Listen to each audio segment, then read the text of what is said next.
بالکل حقیقت نہیں لگی، کیونکہ اشتہاری کوئی ملزم ہو تو اس کی پراپرٹیز کو ضبط کر کے اور پھر اس کے بعد نیلام کرنے کا حکم آتا ہے کہ بھئی یہ بندہ پیش نہیں ہو رہا تو چلیے جی اس کی، جیسے کہ اس وقت ملک ریاض صاحب ہیں، آپ کو پتہ ہے کہ ملک ریاض صاحب جو ہے وہ اشتہاری ہیں اس کیس میں، تو ان کی پراپرٹیز ہوں تو پھر سمجھ میں بھی آ رہا ہے، لیکن عمران خان صاحب تو گرفتار ہیں تو ان کی پراپرٹیز کیوں اس میں سیل کی جائیں گی؟ اور پھر دوسری بات، اس میں انہیں سزا کے ساتھ صرف 10 لاکھ روپے جرمانہ ہوا تھا، اور وہ جرمانہ ادا بھی اس وقت کرنا ہے کہ جب اپیل فائل نہ ہوئی ہو، چونکہ اب اس کیس کے خلاف اپیل فائل ہو چکی ہے تو فی الحال ابھی انہیں فوری طور پر کوئی جرمانے کی بھی ایمرجنسی نہیں ہے کہ انہوں نے فوراً کوئی کرنا ہے، اور اگر ہو بھی تو 10 لاکھ روپے جرمانے کے عوض کوئی کروڑوں کی پراپرٹی تو نہیں بیچی جاتی۔ خیر تھوڑی دیر میں یہ کافی تشویش جب بن گئی اور سب پی ٹی آئی کی جو لیگل ٹیم ہے اس کی تنقید بھی کرنے لگے کہ آپ لوگوں کو کیوں کوئی ہوش نہیں تھی۔ سلمان اکرم راجہ صاحب کا میسج آیا، انہوں نے کہا کہ اس بارے میں کچھ آئیڈیا نہیں ہے کہ یہ اچانک سے خبر کیسے آ گئی ہے، بہرحال اس کے اوپر ہم نظر رکھے ہوئے ہیں اور اس کی تفصیلات فراہم کرتے ہیں۔ لیکن تھوڑی دیر بعد ہی پھر اس کی حقیقت کھل گئی، اور حقیقت یہ کھلی کہ جناب وہ چونکہ کیس جو ہے القادر ٹرسٹ کیس جو ہے وہ عمران خان کے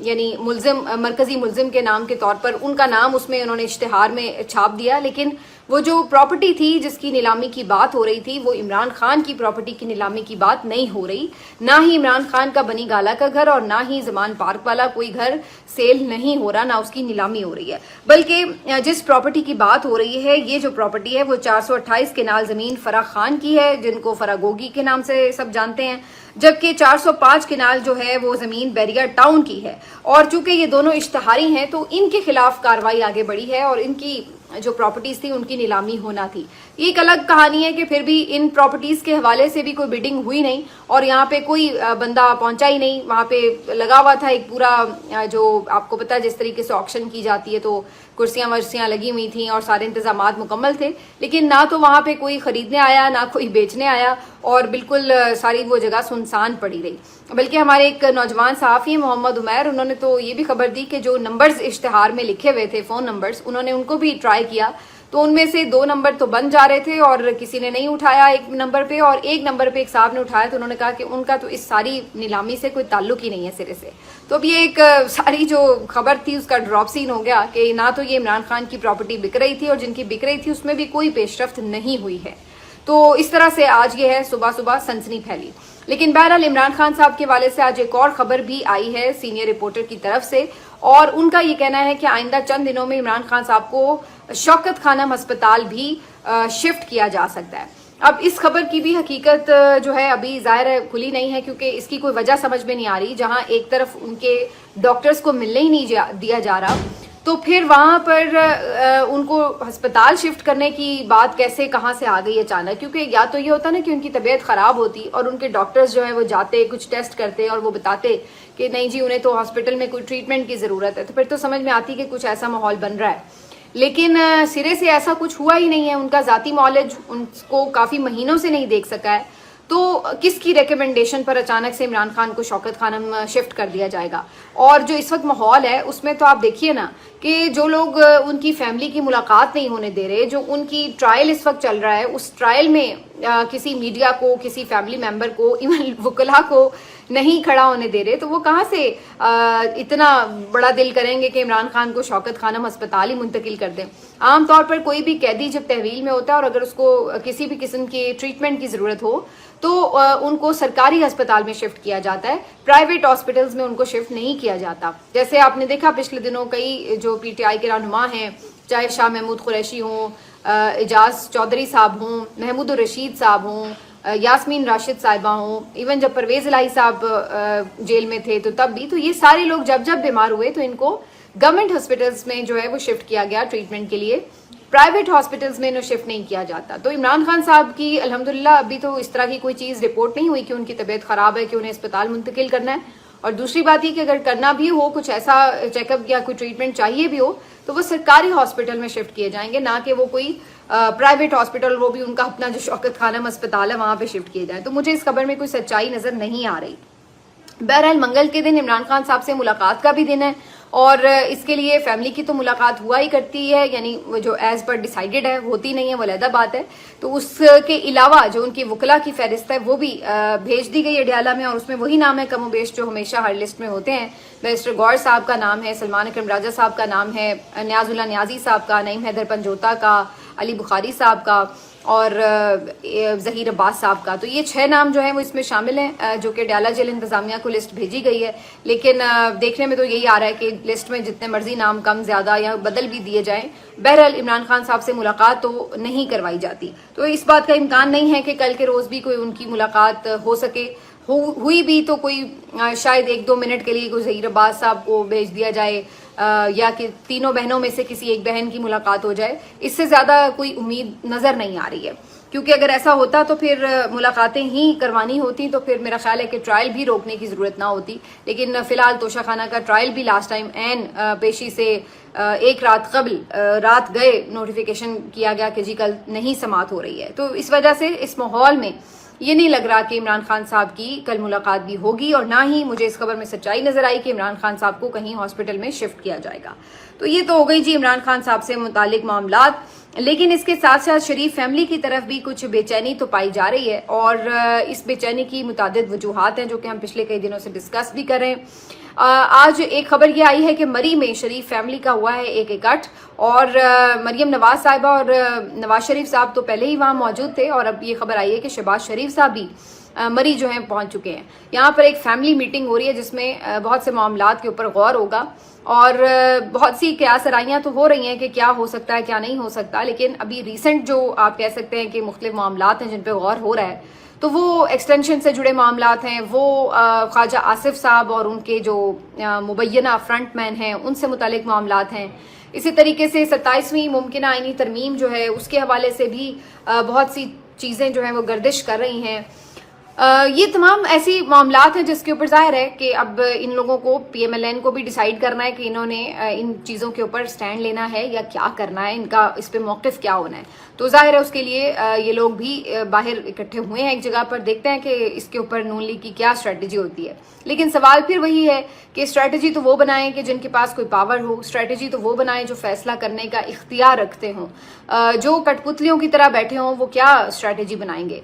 کیا یہ لوگ یہ افورڈ کر سکتے ہیں کہ یہ ملٹری اسٹیبلشمنٹ کو اس وقت نو کہیں کسی بات کے اوپر؟ تو یہ بات کئی دفعہ ریپیٹ ہو چکی ہے، اس لیے اس پہ میں زیادہ وقت نہیں ضائع کروں گی. تو سب کو پتا ہے کہ اس وقت ان کی پوزیشن ایسی ہے کہ یہ لوگ کسی بات کا بھی انکار کرنے کا اختیار نہیں رکھتے. تو بظاہر یہ لگ رہا ہے کہ اپنی طرف سے یہ ڈسکشن ضرور کریں گے اور کوشش کریں گے کہ اپنے لیے بھی کچھ حاصل کر لیں اگر ان کو کچھ کر کے دے رہے ہیں. اور وہ اگر جو اپنے لیے حاصل کرنا چاہتے ہیں وہ کیا ہے؟ کیونکہ خبریں تو یہ بھی آ رہی ہیں کہ جی اگر ایک دفعہ انہوں نے یہ بھی جو معاملات ہیں ایکسٹینشن کے 27ویں ترمیم کے یہ بھی کر کے ان کے ہاتھ میں دے دیے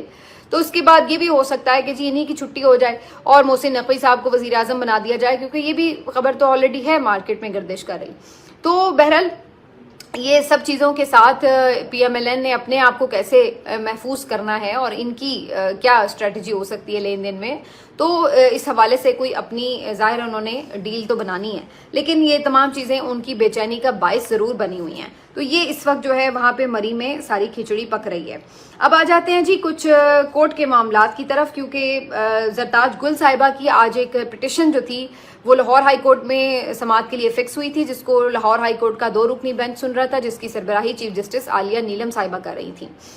یہ بیسیکلی زرتاج گل صاحبہ نے جو 10 سال انہیں سزا سنائی گئی ہے 9 مئی کے کیس میں، اس سزا کو چیلنج کرنے کے لیے اس کے خلاف اپیل دائر کی تھی. اور اس وقت مجھ سمیت بہت سے اور لوگوں نے اسی وقت کہہ دیا تھا کہ یہ کیسے اپیلیں انٹرٹین ہوں گی جبکہ ملزم نے سرنڈر نہ کیا ہو. اپیل تبھی آپ کی فائل بھی ہوتی ہے اور انٹرٹین بھی ہوتی ہے کہ جب ملزم پہلے گرفتاری دے اور اس کے بعد اپیل کے لیے حق رکھتا ہے وہ. تو یہی ہوا کہ اپیلیں دائر تو ہو گئیں، اس پہ اعتراض بھی لگا، لیکن سماعت کے لیے فکس ہو گئیں. لیکن پہلی ہی سماعت میں سوال ہی یہ تھا کہ جناب زرتاج گل صاحبہ ہیں کدھر؟ تو جسٹس عالیہ نیلم صاحبہ نے کہا کہ پہلے انہیں پیش کیا جائے، اس کے بعد اپیلوں کے اوپر کوئی کارروائی آگے بڑھے گی. تو بات پھر وہیں آ گئی کہ بغیر سرنڈر کیے ان کی جو اپیلیں ہیں وہ انٹرٹین ہوتی نظر نہیں آ رہی ہیں، اور یہی معاملہ جو ہے وہ باقی پی ٹی آئی کے ان تمام لوگوں کے لیے ہے جن کو سزائیں سنائی جا رہی ہیں۔ البتہ ایک ہمارے پاس ایسی مثال موجود ہے میاں نواز شریف صاحب کی کہ جنہوں نے سرنڈر بھی نہیں کیا تھا عدالت کے آگے اور انہیں ضمانت دے دی گئی تھی، اور ایئرپورٹ کے اوپر بھی ضمانت مل گئی تھی انہیں۔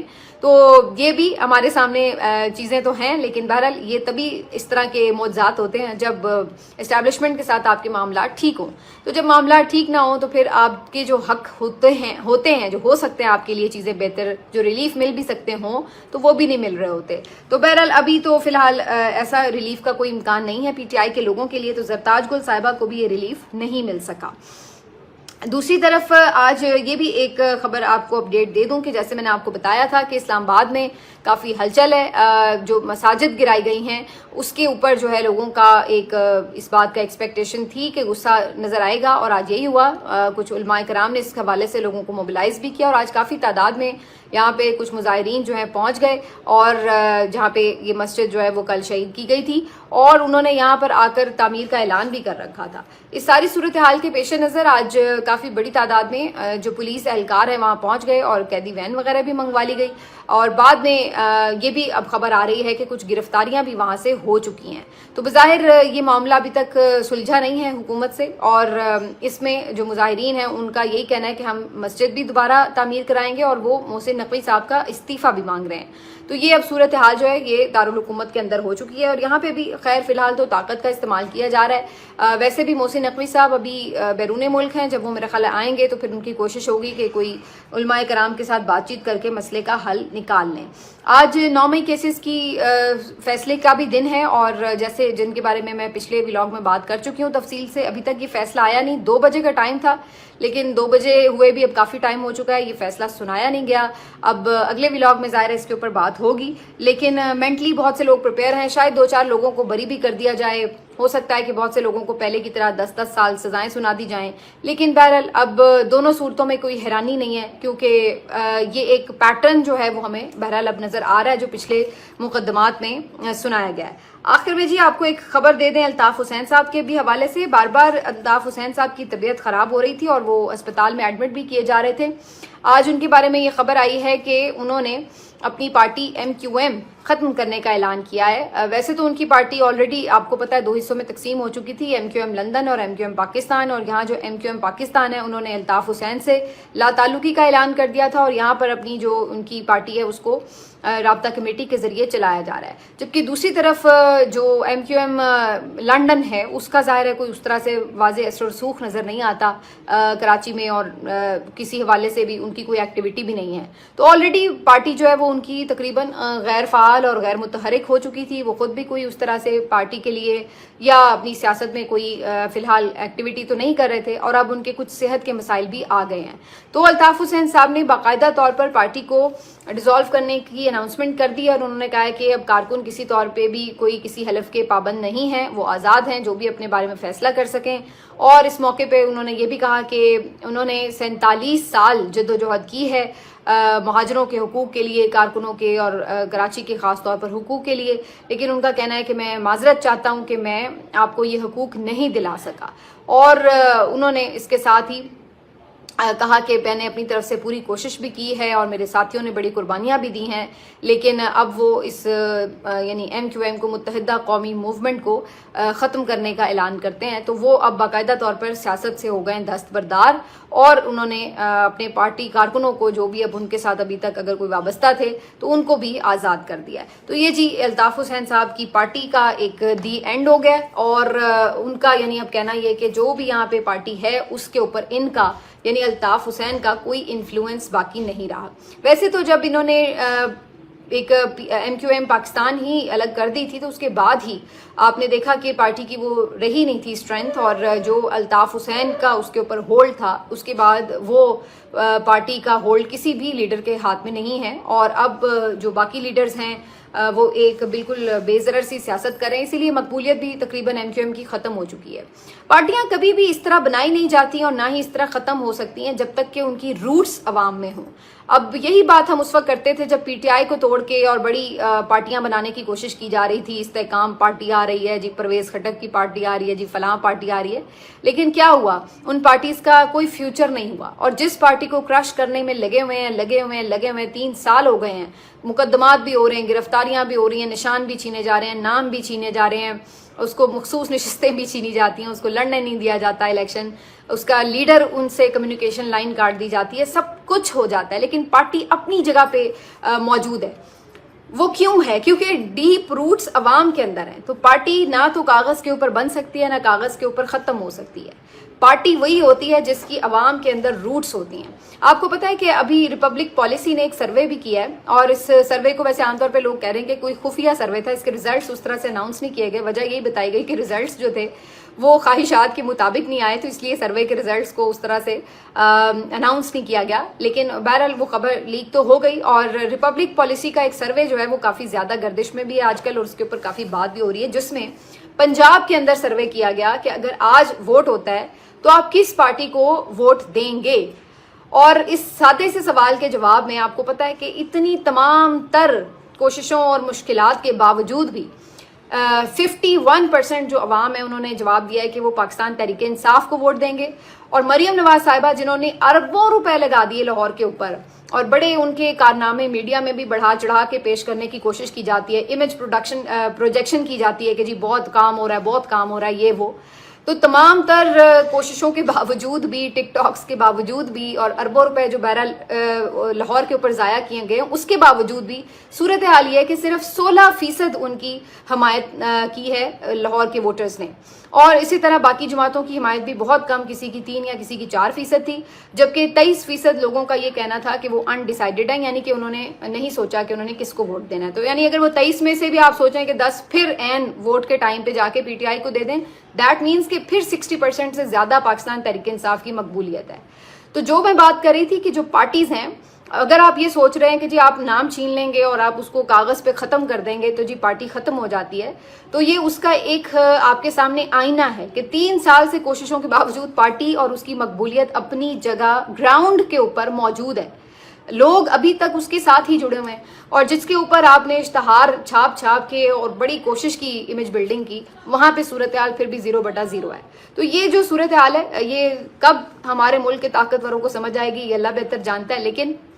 آج استحکام پاکستان پارٹی کے بھی ایک رہنما ملک ہاشم ڈوگر صاحب نے اناؤنسمنٹ کی کہ جی میں استحکام پاکستان پارٹی جو ہے وہ چھوڑ رہا ہوں، اس سے استعفیٰ دے رہا ہوں۔ تو ویسے تو وہ پارٹی ویسے ہی پتہ نہیں کہاں پہ ایگزسٹ کرتی ہے، وہ بھی جیسے میں نے کہا کہ کاغذ پہ ہی ایگزسٹ کرتی ہے، 6-7 ہی اس کے ممبرز تھے۔ جہانگیر خان ترین صاحب کو اس کا بڑا کوئی عہدیدار بنایا گیا تھا، وہ پہلے ہی سائڈ لائن ہو گئے تھے، اور باقی اب یہ ملک ہاشم ڈوگر صاحب یہ بھی سائڈ لائن ہو گئے ہیں۔ تو آج آ کے میرا خیال ہے ایک عبدالحلیم خان صاحب ہیں کوئی ویل نون اس پارٹی کے بندے، باقی تو کوئی اس کو جوائن بھی نہیں کرنا چاہتا تھا، جنہیں زبردستی اس پارٹی کے انوگریشن میں لا کے پارٹی کے سامنے بٹھا دیا گیا تھا۔ تو اب یہ جو تمام حرکتیں ہیں یہ پہلے کبھی کامیاب ہو جایا کرتی تھیں کہ اس طرح کی پارٹیاں بنائیں، کیو لیگ بنائی گئی، پتہ نہیں اور کون سی کنگز پارٹی جنہیں کہا جاتا تھا۔ تو پہلے کے دور میں لوگ پھر بھی ان چیزوں کو کہیں نہ کہیں تھوڑا بہت ویٹیج دیتے تھے، اگنالج کرتے تھے، کچھ نہ کچھ ووٹ مل جاتے تھے ان پارٹیز کو، لیکن اب ٹوٹلی پاکستان میں عمران خان نے سیاست کا منظرنامہ بدل کر رکھ دیا ہے۔ اب نہ تو کسی الیکٹیبل کی سیاست رہ گئی ہے، نہ اسٹیبلشمنٹ کی ہاتھ سر پہ ہونے کے حوالے سے جو ایک ایڈوانٹیج ملتا تھا بلکہ وہ ایک ڈس ایڈوانٹیج میں تبدیل ہو چکا ہے، تو وہ بھی بالکل ختم ہو کے رہ گیا ہے۔ اور جہاں پہ یہ کہا جاتا تھا کہ جی کوئی بڑا کوئی پیسہ لگا لے گا اور وکلا کو تاجروں کو ہاتھ میں رکھ لے گا تو وہ پارٹی بڑی کامیاب ہوگی، تو یہ تمام چیزوں کی ہوا بالکل نکل چکی ہے، اور اب صرف ایک ہی بات ایگزسٹ کر رہی ہے پچھلے 3 سال سے پاکستان میں، اور وہ بات یہ ہے کہ نظریہ جیت رہا ہے، عمران خان جیت رہا ہے، اور جو عمران خان کہہ رہا ہے اسی کے ساتھ قوم کھڑی ہے۔ اس کے علاوہ جتنی آپ کی فلسفی تھی پلے بک میں، جتنی آپ کے آپشنز تھے، وہ سارے عوام نے 0/0 کر دیے ہیں۔ ملتے ہیں آپ سے اگلے ویلاگ میں، اپنا خیال رکھیے، اللہ حافظ۔